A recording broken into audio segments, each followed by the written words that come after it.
Hjónin Guðríður Gyða Halldórsdóttir og Vilberg Guðmundsson voru komið með nóg af óstöðuleika og sveiflum á íslenskum fasteignamarkaði þegar þau ákváðu að selja íbúð sína í Breiðholtinu og kaupa sér það sem þau kalla ferðasvítu í staðinn. Það sem umræðir 12 metra langur og 33 fermetra húsbíll, Holiday Rambler Endeavour, sem verður framtíðar heimili þeirra hjóna.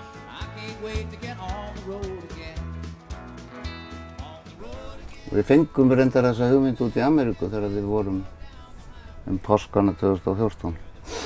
Þá sáum við að þetta var upplagt að kaupa bara svona bíl og selja íbúðina. Þessir evrópsku sem eru margir hérna á Íslandi, þeir eru 7 metra langir. Það heldur litlir til þess að búa í allt árið og þess vegna var þetta lausnin sko. En maður gerir þetta ekki í einhverju flippi? Nei, þetta er engin skyndi ákvörðun sko. Við vorum búin að pæla í þessu fram og aftur í 1,5 ár allavega. Og interneti náttúrulega gramsa á því allar helgar og það er fullt af bloggsíðum og upplýsingastreymi er ekkert smáegin sko. Þannig að á endanum tókum við bara ákvörðun að demba okkur í þetta. Og hvað var það svona helst sem að fékk ykkur til að stíga skrefið að fullu? Það eru margar ástæður, fjárhagslegar. Við erum að losna algjörlega út úr öllu sem að tengist rekstri á íbúð og það er bara ekkert smátteri sem að dettur alveg ofan í 0. Við erum bara búin að stimpla okkur út úr þessu vísitölu og öllu þessu lána. Við erum náttúrulega aðeins að það fer að styttast í eftirlaun, þannig að við settumst niður bara og hugsuðum þetta. Hvað er sniðugt að gera? Og við tókum bara þessu ákvörðun. Eins og ég sagði þá hættum við mörgum sinnum og kíktum svo aftur á þetta og á endanum kýldum við bara á þetta. Það er líka sko, við byggum í blokk sko og í nágrenni við okkur voru 2 gamlir menn.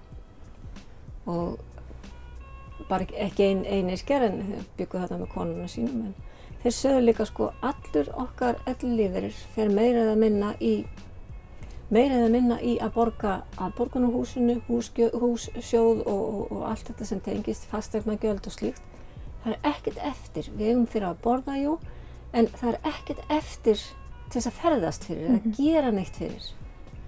Og þannig að maður sá þetta svolítið fyrir sér sko, að þetta myndi verða okkar líf líka.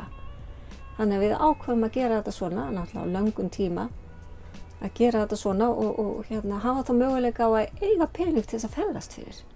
Plús það að þurfi ekki að borga ef við færum til, eins og á haustin, ef við færum með síðustu skipunum með Norrænu til Evrópu. Myndum við keyra niður Evrópu og vera kannski niður á Spáni eða Portúgal yfir svona verstu vetrarmánuðina. Og svo bara komið fyrstu vorskipum heim og vera hér yfir sumarið sko. Þetta er það sem við erum að plana sko og vonandi verður það að raunveruleika sko. Það hlýtur að fylgja þessu allavega einhver áhætta og þeir eru tiltölulega nýbúin að fá þetta í hendurnar. Eru þið ekki með einhvern smá fiðring í maganum? Smá svona stress? Jú, við náttúrulega sko, við fórum út 3. febrúar með það markmið að finna hentugan bíl og við duttum niður á þennan göllmóla sko. Og þið fóruð til Bandaríkjanna? Við fórum til Bandaríkjanna, til Flórída. Og auðvitað, við erum náttúrulega komin á þann aldur og við erum aðeins svona að linast sko. En við létum okkur hafa og við keyrðum bílinn nærri 2000 kílómetra í Ameríku og gistum á svona stæðum. Og þetta maður er stressaður, maður finnur það alveg að maður er fann aðeins að svona linast sko. En þetta bara gekk allt saman og vorum bara heppin og það gekk allt upp og lentum ekki í neinu sko. Hafið þið alltaf verið svona mikið ævintýrafólk? Og svona ævintýragjörn? Nei, reyndar ekki. Þetta er það ævintýralegasta sem ég hef farið út í allavega. En við erum búin að reynda sko í mörg ár erum við búin að fara alltaf á vorin upp að hérna Víkurvögnum til að skoða húsbíla. Þannig að þetta hefur sko verið sko draumur lundandi í manni sko. Segðu mér hans frá því, hvað hérna?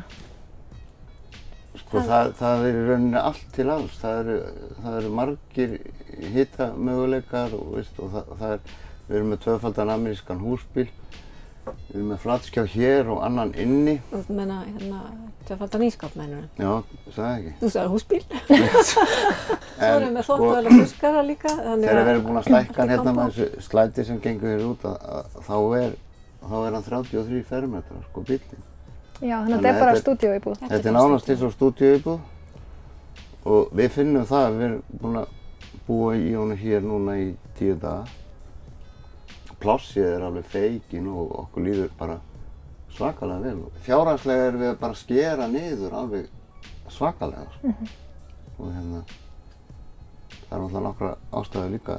Þetta er svona samverkandi nokkra ástæður sem fyrir þess að við gerðum þetta. Við seldum til dæmis íbúðina með öllum húsgögnum og öllu leirtugi, sko, eða meira eða minna leirtugi. Tókum svona bara það sem hentaði okkur hér. Við skárum rosalega mikið niður af þessu.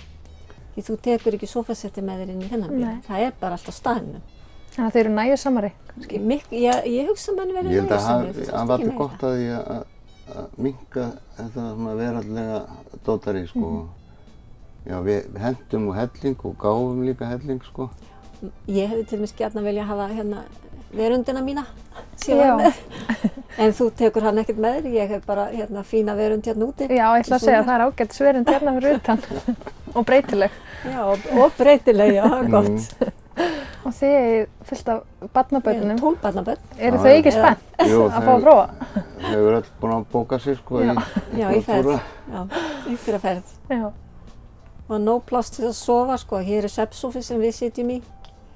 Svo náttúrulega dýnur og annar sófi sem er hérna beint á móti og hérna, það er alls það hægt að sofa og stórt hjónarúm inni og sem að 3 getur sofið þessuna auðveldlega. Þannig að það er nóg pláss. Það sem er hjartarúm, það er nóg pláss. Já. En eru þið hljótið að vera mjög samrýnd hjón því að þetta er, já, eins og segir, 33 fermetrar og þið ætlaði að búa hérna saman 2. Þetta er, sko, það fer náttúrulega engin, hjón verða að vera sammála þetta. Þú neyðir engan út í svona. Við verðum að vera alveg samtaka í þessu og við erum búin að vera það. Við vorum alveg sammála að gera eitthvað svona.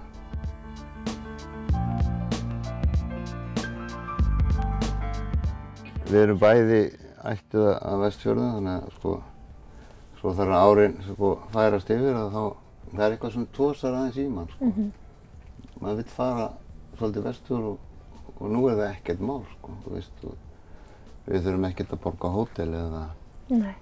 Eða verið nú ættingjum eða nýstir, sko. Nei, við bara erum... Þið bjóðuð þeim bara hingað? Já, þess vegna. Við getum bóðið þeim gistingu eða bóðið mér mat. Já, það er eins og ein systirinn var að spyrja Villa, býtu, en við ætla að bjóða okkur í kaffi.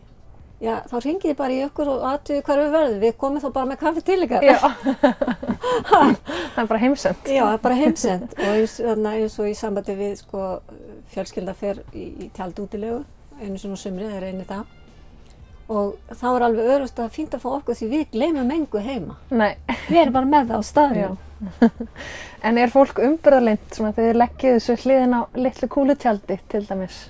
Já, það er enginn sagt neitt í dag allavega og ekkert í gær.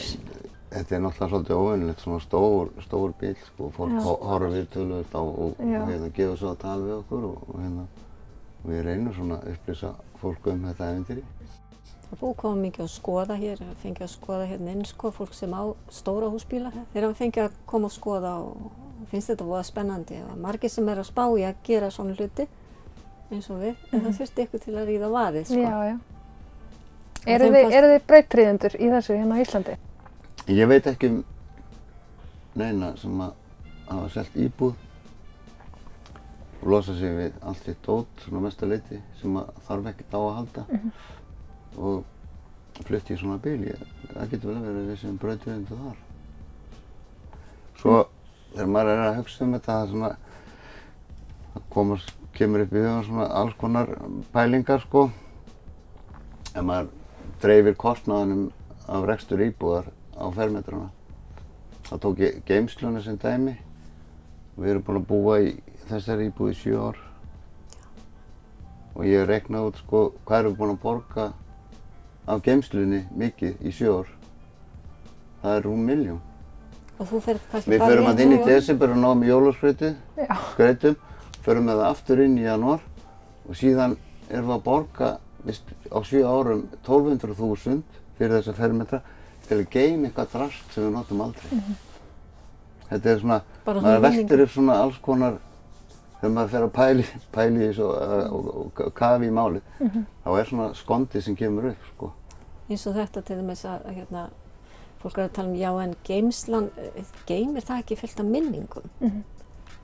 Jú, þetta gerir það, en þú getur líka að tekið myndir af því, skilurðu, og fletti svo bara upp í möppinu þinni. Já. Þú þarft ekkert endilega að eiga þetta því þú notar þetta aldrei. En hérna, þú getur tekið myndir af því þannig að þú átt það alltaf í hjartanu, sko.